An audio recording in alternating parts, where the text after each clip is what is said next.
Washington, D.C., December 18, 2019. I hereby appoint the Honorable Diane DeGette to act as Speaker Pro Tempore on this day. Signed, Nancy Pelosi, Speaker of the House of Representatives. The prayer will be offered by our chaplain, Father Conroy. Let us pray. Merciful God, we give you thanks for giving us another day. We pause in your presence and ask guidance for the men and women of the People's House. As the members take this time to consider far-reaching legislation and consider historic constitutional action, give them wisdom and discernment. Help them to realize that your constituency is wider and broader than ever we could measure or determine. Help them, and help us all, to put away any judgments that belong to you and do what we can to live together in harmony. Bless us this day and every day, and may all that is done be for your greater honor and glory. Amen. Pursuant to Section 7A of House Resolution 758, the Journal of the Last Day's proceedings is approved. The Pledge of Allegiance will be led by the gentleman from Texas, Mr. Weber. Please join me. I pledge allegiance to the flag of the United States of America and to the republic for which it stands, one nation under God, indivisible, with liberty and justice for all. Leave a message. Madam Speaker, a message from the President of the United States. Madam Speaker. Madam Secretary. I'm directed by the President of the United States to deliver to the House of Representatives a message in writing. Pursuant to Clause 4 of Rule 1, the following enrolled bill was signed by the Speaker on Tuesday, December 17, 2019. H.R. 5363, a bill to reauthorize mandatory funding programs for historically black colleges and universities and other minority-serving institutions and for other purposes. For what purpose does the gentleman from Arizona seek recognition? Madam Speaker, so we can stop wasting America's time on impeachment, I move that the House do now adjourn. Question is on the motion to adjourn. All in favor say aye. Aye. Opposed say no. No. The noes have it. The motion is not adopted. Nays, please. Madam Speaker. Gentleman from Arizona. Thank you. Ask for the yeas and nays. The yeas and nays are requested. Those favoring a vote by the yeas and nays will rise. A sufficient number having risen, the yeas and nays are ordered. Members will record their vote by electronic device. This will be a 15-minute vote.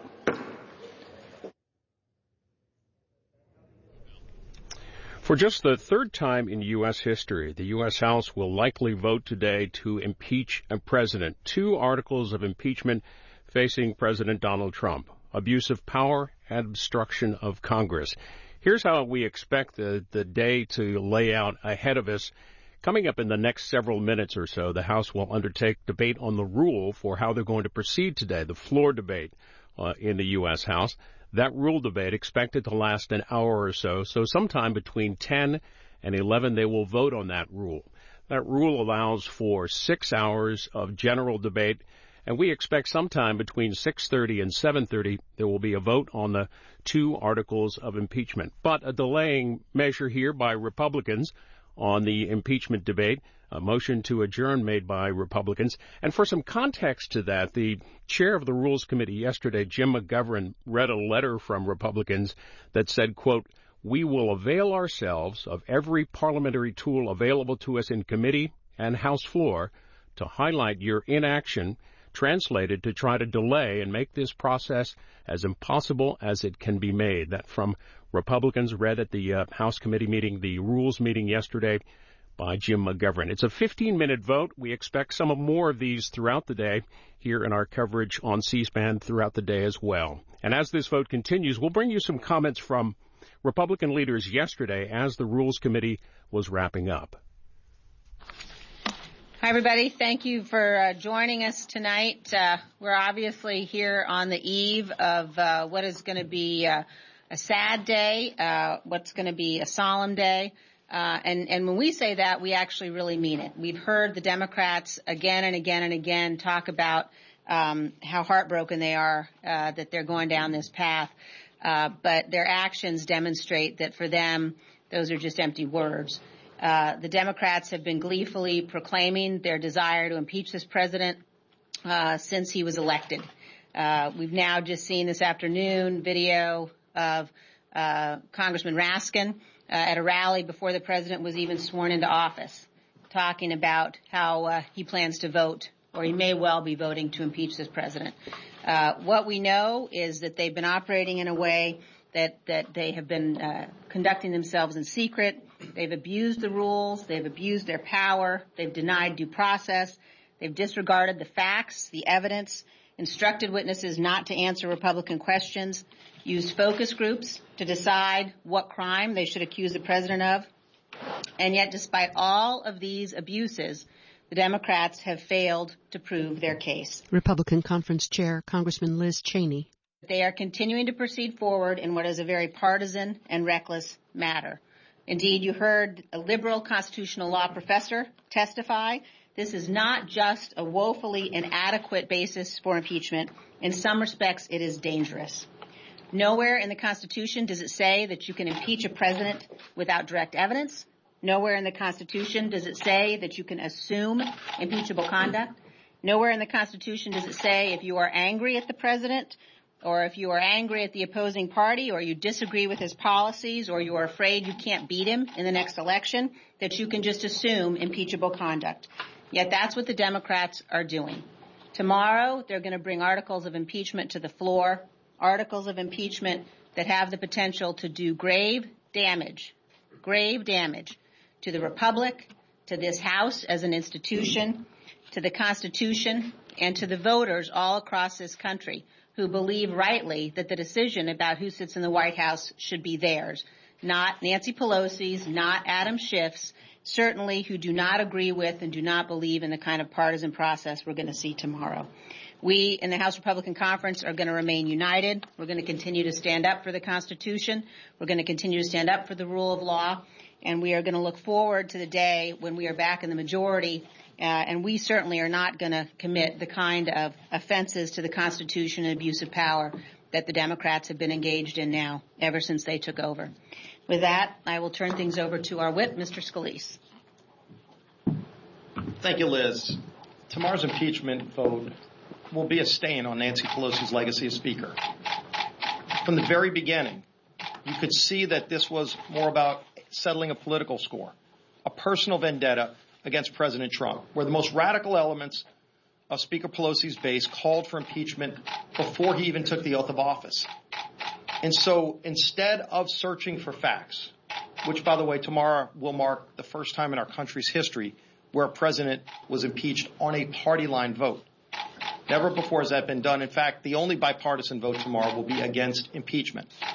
And so instead of starting with a crime, which is what the case was with Andrew Johnson's impeachment, with Richard Nixon's impeachment, and with Bill Clinton's impeachment, they all started with a specific crime and then ultimately went through their inquiries and moved to impeachment. That's never been the case here. There was never a crime. It was an impeachment in search of a crime, meandering around as a witch hunt trying to find something wrong, starting with the Mueller investigation. They kept promising, and you remember Schiff's statements. He promised that he had more than circumstantial evidence that there was collusion with the president in Russia. And then the Mueller report comes out, and in fact, there was no collusion. And instead of just ending it there, they kept going on. And then there was a whistleblower report, and we heard all the salacious allegations against the president. And none of those turned out to be the case. In fact, every single witness that came before the committees of jurisdiction, when they were asked point blank, under oath to witnesses, can you name an impeachable offense? Not one. Can you name any bribery? Not one.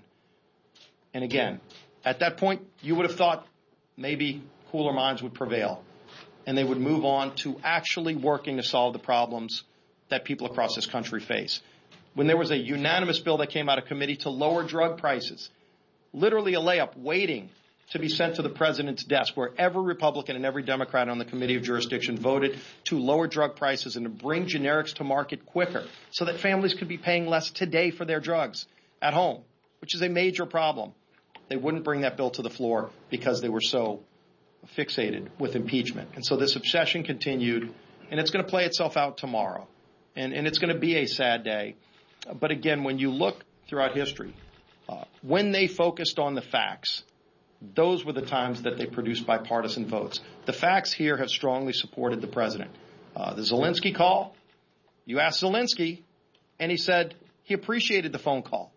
He actually got Javelin missiles that he was able to buy that President Trump sold him to stand up to Russia, that President Obama and Joe Biden wouldn't sell. House Minority Whip Steve Scalise from Tuesday. Why wouldn't President Obama and Joe Biden sell missiles to Ukraine so they could stand up to Russia and Putin? I don't know. It's a good question that they should be asked.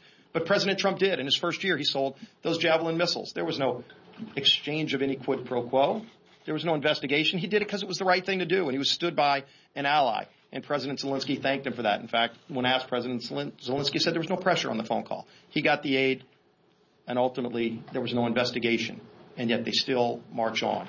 Not because they found any facts or evidence, but because they've been wanting to score a political and personal vendetta against the president that started well before the phone call. Before the phone call, over 100 Democrats voted to impeach this president. Before the phone call. In fact, there was one article of impeachment that we forced a vote on, that they were trying to impeach the president because he criticized NFL players for kneeling during the Pledge of Allegiance. Over 50 Democrats voted to impeach the president of the United States for that. Now, do people across the country think that meets the constitutional standard of treason, bribery, or other high crimes and misdemeanors? Of course not. Doesn't pass the smell test, but it shows that this has been a personal vendetta against the president, not a fact-finding mission in search of an impeachable offense, because there was no impeachable offense. So we're going to continue doing our work. We're going to work hard to pass USMCA so we can have a better trade deal with our friends Canada and Mexico, and then work to get better deals with other countries around the world, and then focus our efforts on holding China accountable. And I'm glad that President Trump continues to work for the American people, the families that he fought for, the forgotten men and women of this country that had been left behind. President Trump is still fighting for them, even while Pelosi is wasting her majority on trying to score personal vendetta points. With that, now I yield to our Republican leader, Kevin McCarthy. Thank you, Steve. In less than 24 hours, House Democrats will officially push through the weakest, thinnest, and fastest impeachment in American history. Their entire majority, the legacy of the 116th Congress, will be defined by their hatred for President Trump and their deep-rooted desire to oust him from office. What we found with the Speaker just a week ago, she finally admitted she'd been trying to impeach him for nearly 3 years. We watched today with Congressman Raskin, who today presented the Democrats' case at the hearing. He is on records 2 days before the inaugural, and he said, "I want to say this about Donald Trump, who I may very well be voting to impeach over the next year or two." Or from the committee that impeachment moved through, Chairman Nadler. New York Times writes that Chairman Nadler campaigned to his Democrat colleagues to win the chairmanship based upon he would be the best to impeach. Or to the freshman Democrats who gave the Democrats their majority, Congresswoman Tlaib, who on the night of swearing in, a few hours after she raised her hand to uphold the Constitution, she said she was going to impeach the mother. This will be their legacy, but it will not be a legacy that we want to have repeated. Alexander Hamilton warned us of this day. Unfortunately, this day has come, where individuals purely for political reasons, with no facts, move forward with impeachment. Why we see this today, we also hear from a FISA judge questioning the FBI to prove what they have used the FISA courts for. And to think they turned the Intel Committee over to an impeachment committee. And you have Adam Schiff as a chairman who defended FISA and lied again to the American public. We know what this outcome will be. Speaker Pelosi promised they would be different. She said she'd have an agenda for the people that she put aside to show her real agenda for the last 3 years of impeaching the president. I truly believe, regardless, you're supposed to represent the people, not your hatred. We can do so much better. Questions? House Minority Leader Kevin McCarthy from Tuesday. Yes, sir. How hard did you have to whip your members to be united in opposition? Not hard at all. Yes. Congressman Van Drew announced over the weekend, before the announced over the switching to the Republican Party. What's your reaction to his decision to switch sides? And have you talked to other Republicans in New Jersey to try to clearly get for him to run as a Republican in 2020? I think Congressman Van Drew will make a public announcement sometime soon, whatever he decides to do. But I don't blame Congressman Van Drew for being disappointed in the Democrats. American public is disappointed in the Democrats. They said they would be different. There will be other Democrats, I imagine, across this country that become disappointed in them as well. But they took them at their word that they would govern in a different manner, that they would seek bipartisanship. But the idea of the punishment that they would provide to him because he had his own voice. You know, Speaker Pelosi said back in March that impeachment is so divisive to a nation. It has to be overwhelming, compelling, and bipartisan to move forward. The only bipartisan vote was not. Those were the 3 requirements she laid out, and she did not meet one of them. We welcome Congressman Van Drew. We welcome any Democrat that sees this new Democrat Socialist Party that has left them behind. They're welcome to join the Republican Party. Yes. Do you expect other Democrats to jump ship? Have you spoken with other Democrats about the possibility? One thing I would like to put, there has been people in the past that have moved from one party to another. But I have a hard time finding anyone who moves from the majority party to the minority party. That should be an eye-opener for the Democrats. It should be an eye-opener for the Democrats when Speaker Pelosi promised her members that when they moved through with impeachment that it would be more popular when they finally got to the floor, which it is not. She thought once they saw the American public, the reason why they could not have a due process because they needed to control it all so they could sell it to the American public. Well, the American public has actually dropped further on impeachment. So think about the beginning of this. Had Speaker Pelosi waited 48 hours, we'd never go through this nightmare. Her conference will be smaller, the support will be less, and her legacy will be an embarrassment. Yes? Can you guarantee that Republicans will remain united tomorrow? Have you not seen us united? Have you not witnessed us united?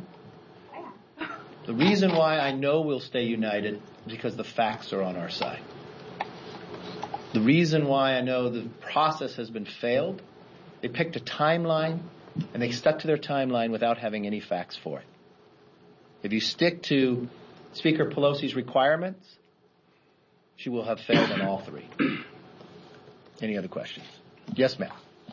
Are the Republicans going to be as united when they vote on the implementing legislation for USMCA?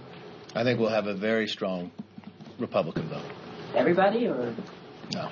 Well, you can talk to the whip about that. I think we'll have a very strong vote for that. Last question? Yes. I was going to ask, Justin Amash left the Republican Party earlier this year. Mm-hmm. Now we have Van Drew leaving the Democratic Party. Does that speak to the fact that there's not room for dissension really in either party? Are we just in an era where politics is so polarized that you can't buck your own party without having to leave it? I don't think Justin Amash rises to that.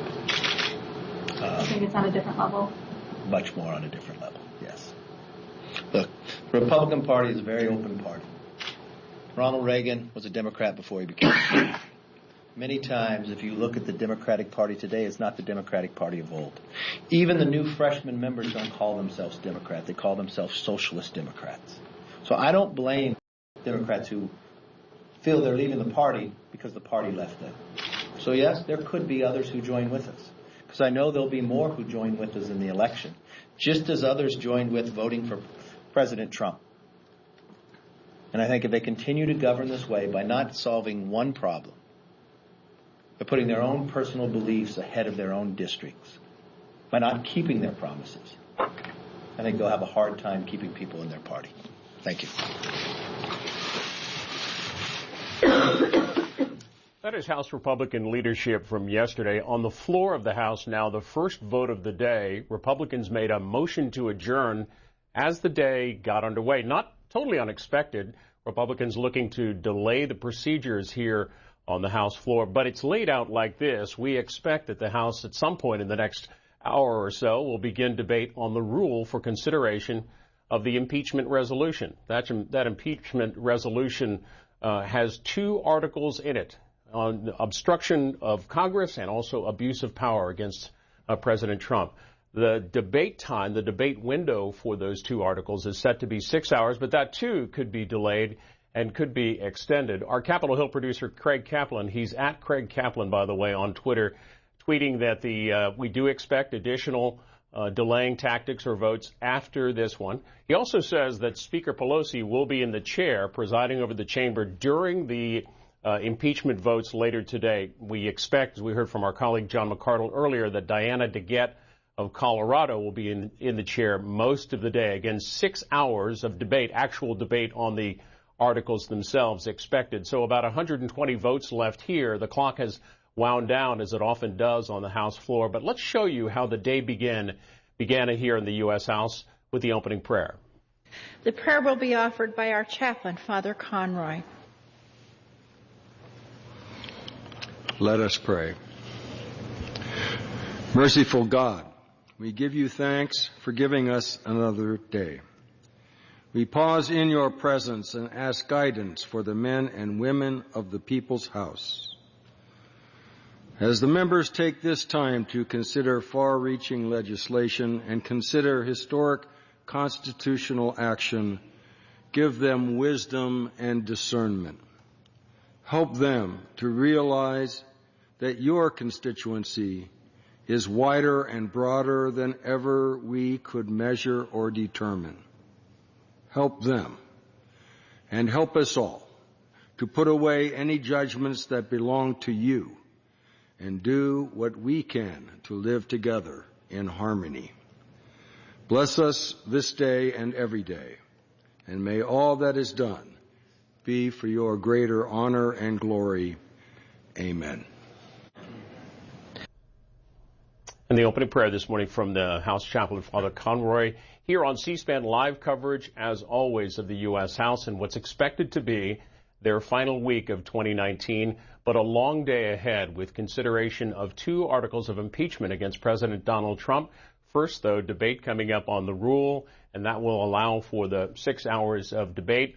Our Capitol Hill producer, Craig Kaplan, tweeting that the press galleries above the rostrum, that's the area there where the speaker sits, are packed with reporters and others observing this historic day. Also, Jake Sherman on Twitter saying that he points out that the rule providing for debate here gives the president and the vice president the right to come onto the House floor today. They made that specific in the rule. So again, the timeline we expect is once they begin debate on the rule, that'll be an hour. They'll take a vote on that.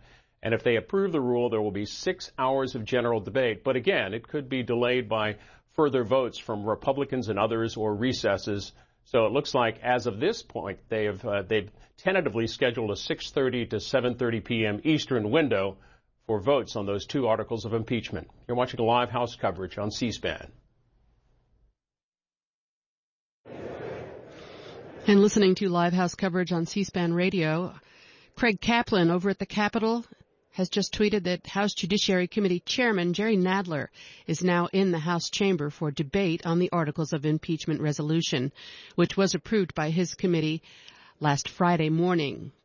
Congressman Nadler was in New York City yesterday due to a family emergency and was unable to testify at the Rules Committee meeting. In his place was Jamie Raskin. But now Chairman Nadler, chairman of the Judiciary Committee, is now in the House chamber. Live coverage of the U.S. House on C-SPAN radio. Also, you can listen on your smart speaker. Just say play C-SPAN radio or take it with you on the C-SPAN radio app. The House still voting on a Republican motion, impeachment protest motion to adjourn, offered by Congressman Andy Biggs. The vote is nearly at its end. Currently 201 votes against adjourning, 177 votes to adjourn. And that is most likely a strictly party line.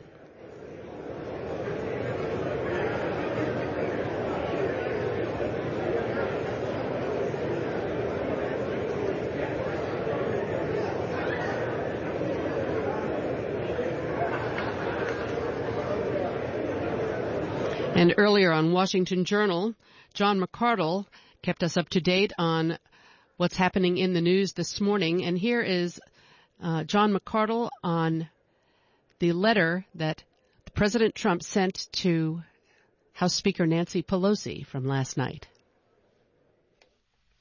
Front page of USA Today, the headline, President lashes out at Pelosi and Democrats. John McArdle with more on the back and forth. Greta, that lashing out coming in the form of a letter from President Trump, a 6-page letter addressed to Speaker Pelosi. There it is there on your screen. The president, among other things, accusing Nancy Pelosi of providing him no due process, saying more due process was afforded to those accused in the Salem witch trials. Here's how President Trump ended that letter to Nancy Pelosi yesterday. He said, "You're making a mockery of impeachment, and you are scarcely concealing your hatred of me, of the Republican Party, and the tens of millions of patriotic Americans. It is time for you and the highly partisan Democrats in Congress to immediately cease this impeachment fantasy and get back to work for the American people." The president saying, "While I have no expectation that you will do so, I write this letter to you for the purpose of history and to put my thoughts on a permanent and indelible record 100 years from now," he said. "When people look back at this affair, I want them to understand it and learn from it, so that it can never happen to another president again." That letter getting a lot of reaction among those on Twitter, in the newspaper headlines as well, and the president offering high marks for his own letter in a tweet that he posted late yesterday, saying that he's getting good reviews on his letter that he sent to Pelosi. "She is the worst," the president tweeted. "No wonder with people like her and crying Chuck Schumer. D.C. has been such a mess for so long," and that includes the previous administration who, and now we know for sure, spied on my campaign. That was the president last night just before 11 p.m. Eastern on Twitter. He's up and tweeting today so far, just tweeting about Fox News this morning and quoting Brian Kilmeade on Fox News. But some more reaction to the president's letter yesterday. This from Congressman Dan Muser of Pennsylvania, a Republican, saying it was a straightforward summary that provides an account of the unfair procedures by Democratic leadership and the failure to substantiate any impeachable offense. This letter marks a historic night, the eve of the Democrats' vote to undermine the American election process. And then from the Democratic side of the aisle, this is Brian Schatz, Democratic senator from Hawaii. "If you have a family member or friend who's an undecided voter, please ask them to read the letter sent by Donald Trump today. If they do read it and they're still undecided, maybe they are not actually undecided." This from Congressman Don Beyer, saying the letter is an embarrassment to the office. And one more tweet. This from the mayor of Salem, Massachusetts. Kim Driscoll is her name, saying, "Learn some history," to the President of the United States, saying back in Salem in 1692, there was an absence of evidence and powerless innocent civilians were hanged or pressed to death. Today in 2019, with the Ukraine affair, there's ample evidence, admissions of wrongdoing. Perpetrators are among the most powerful and privileged. That on the president's letter. We mentioned that Nancy Pelosi sending out her own letter yesterday. It came in the form of a Dear Colleague letter to Democratic members of the House. This is part of what she wrote in that letter. "No member came to Congress to impeach a president, but every one of us, as our first act as a member of Congress, stood on the House floor, raised our hand, and took a sacred oath. That oath makes us custodians of the Constitution. If we do not act, we will be derelict in our duty. Very sadly, the facts have made clear that the president abused his power for his own personal political benefit and that he obstructed Congress as he demanded that he is above accountability, above the Constitution, and above the American people. In America," the Speaker wrote, "no one is above the law." And that from John McArdle earlier today on Washington Journal. While we wait for the House to complete this vote, a procedural vote, a Republican motion to protest the impeachment, a motion to adjourn. The vote now stands at 185 yeas, 221 nays. And this motion will not pass. We expect 1 hour of debate on the rule, followed by 6 hours of debate on the 2 articles of impeachment, equally divided between the ranking member and chairman of the Judiciary Committees. The Judiciary Committee Chair, Jerry Nadler, is in the chamber today. He was absent from Washington yesterday due to a family emergency in New York City. And during the Rules Committee